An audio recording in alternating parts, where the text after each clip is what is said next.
Hey there, have you heard of Elden Ring? Elden Ring bang tang wang bang. 2.5 years ago, we were all blessed with peak AAA gaming from the gods at FromSoftware. Not only were the Miyazaki meat riders eating good, but any newcomers looking to get their real toes in the Souls genre, with so many new tools, mechanics and systems added to make it more accessible. Everyone and their pig were playing it at launch, so you know the hype was real waiting for the DLC, Shadows of the Erdtree, to drop. But boy, no single organism was ready for the torment and misery Miyazaki had in store for us. So prepare to want to die, and get good, as we take a look at Elden Ring, Shadows of the Fanboys Skill Issue Edition.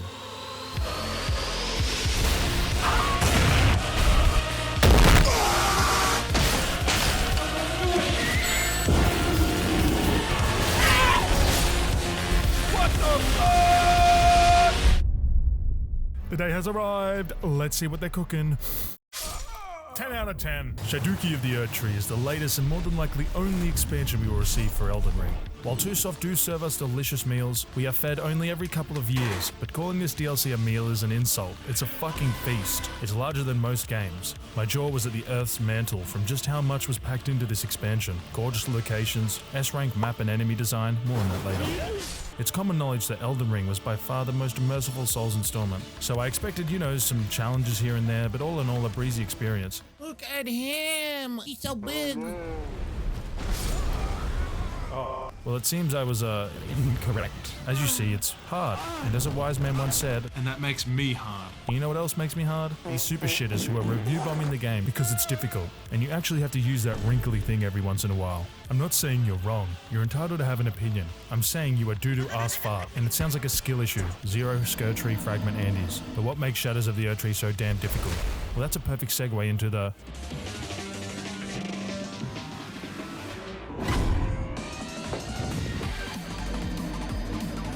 Just like the main game, Shadows of the Erdtree follows that familiar, good old action-packed hack-and-slash dine-and-dash Soulsborne gameplay formula we all know and love. It's an exquisite combination of borderline abusive mechanics, unforgiving boss fights, merciless enemies and game design that, while very difficult, always remains for the most part fair. These games have always been about learning from each cheek clapping you receive, adapting and persevering through each challenging encounter.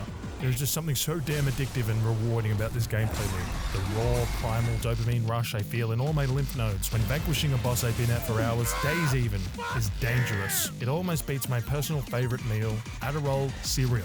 Which brings me to builds. A staple of any good rocket-propelled grenade, and a department FromSoftware has always excelled in. The sheer amount of weapon variety, tools and options Elden Ring gives you to experiment with makes no single playthrough the same. And boys, the DLC brings with it over 100 new unhinged armaments. So to get my money's worth, I decided to exclusively wield the new weapons. Let me show you some of my favourite builds. The Circumcision, the Black Swordsman, wireless homing hammer, and the almighty Ungus Bungus.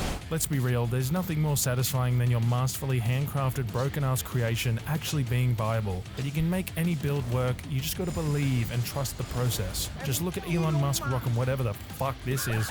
But no matter how nutty your build might be, you're still up for one hell of a challenge. And a good challenge rejuvenates the soul and pushes you to the very limit, keeps you humbled, so expect no punches to be pulled with this expansion. Miyazaki and the boys cooked up their most challenging product to date in my opinion. It has to be the most ass-grinding, cancer experience I've ever had. Imagine a group of 6'8", roid-rage gym bros pounding you with sledgehammers. Got you little freak. While simultaneously being on fire and having diarrhea, which isn't necessarily a bad thing. But Lord of Macarons, surely it's not that difficult.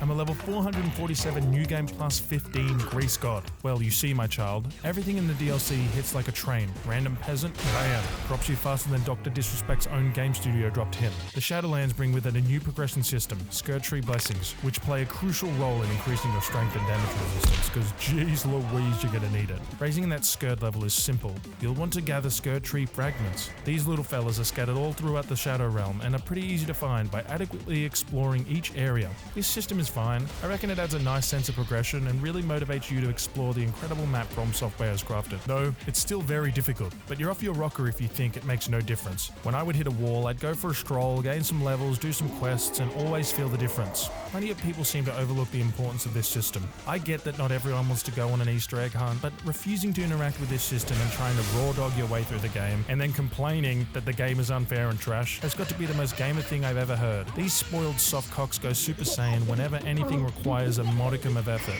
Some motherfucker will beat this game with their brain waves or hairdryer, so what's your excuse? But nothing is above criticism. Shadows of the Erdtree, while incredible, has plenty of valid underlying problems. So I think it's time to move on to the most controversial segment of the DLC. The Boasses. Piss walls, fake clouds, where boys become men. Bosses have always been a fundamental part of the Soulsborne games. Each battle is an epic spectacle, a rhythmic dance of blows and parries. Most of the time, these games are made for some of the most memorable and intense moments of my fucking life and taught me a valuable lesson. Much like real life, there will be hardships, but you only truly fail at something when you give up. Sometimes it really just is a skill issue, which begs the question, what exactly makes a good boss fight? This is very subjective, of course. That's why I've compiled a little list on what I think makes a fun and well-balanced boss fight purely from a gameplay standpoint. A diverse moveset with interesting and fresh mechanics. A fair and balanced challenge that is fun and rewarding, doesn't have cheesy-ass mechanics or a lazy gimmick that makes the fight feel like a chore. A unique visual design and concept that isn't just Control-C reskin. An atmospheric and well-designed arena that complements or even enhances a boss fight. And of course, all this must be accompanied by a nutty soundtrack. Hate your taste in music. We do not care.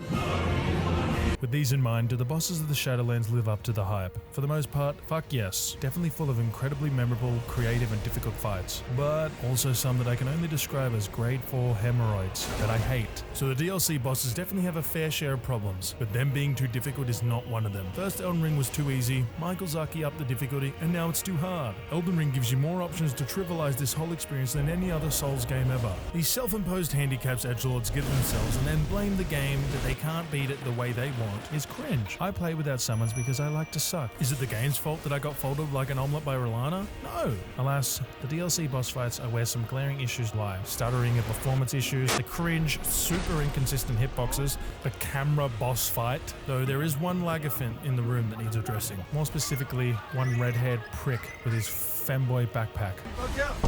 Seeing our boy Radahn in his prime was the last thing I expected. Top 10 epic anime moments of all time. Sadly, Radahn is just completely redonkulous. Phase 1, hitboxes are wild but is really solid. I loved it. Phase 2 basically says, now do it again blind. The amount of effects that were on my screen after each attack cannot be overstated. It's like fighting off a group of attackers while being forced to look at the sun. Bro literally has Give Bloodborne frame rate in his moveset. I'm sure the attacks are pretty readable if blood wasn't a moving flashbang. The performance issues have probably been patched by now, but I thought them pre-patch. While this was disappointing, it didn't take away from my overall enjoyment of the DLC. Bosses such as Mesmer the Inhaler, Bale the Disabled, The Depths of Your Foolishness, Feet Lion, and this fucking bitch are peak and fantastic. They never felt too hard or unfun. The camera in Bale's fight did grind my ass, but just look at this shit. What the fuck? What the fuck? And of course, the soundtracks make me want to curb stomp tiny children. Alright, let's roll into the final section of this video. Before the launch of the DLC, Michael revealed the map would be about the size of Limgrave. Well, try 5 Limgraves stacked on top of each other. That's nearly as fat as your mom. It feels more like Elden Ring 1.5 if you ask me. The map is masterfully crafted and very reminiscent of Dark Souls 1's seamlessly interconnected fantastic level design. Stunning and immersive locations, great verticality and a sense of progression, plenty of secrets, a stealth horror game segment.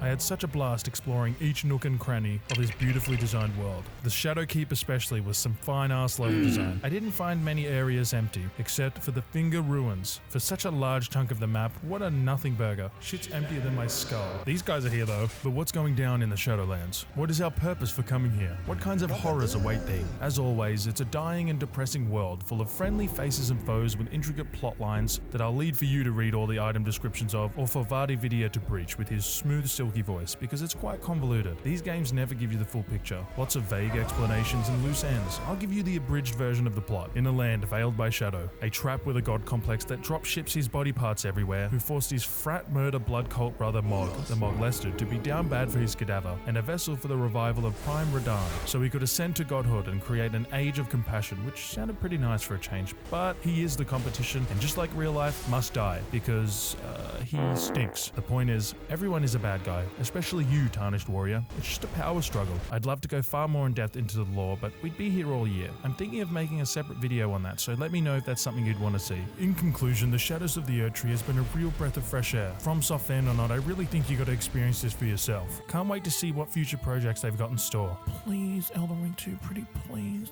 And there it is. We've reached the end. If you made it this far, thanks for watching. Big kiss. Consider subscribing, or else you'll be forced to listen to thick of it until my next upload, which isn't looking very good for you. I've been your Lord Maxorus, and until next time, bye and shit. Mongrel intruder.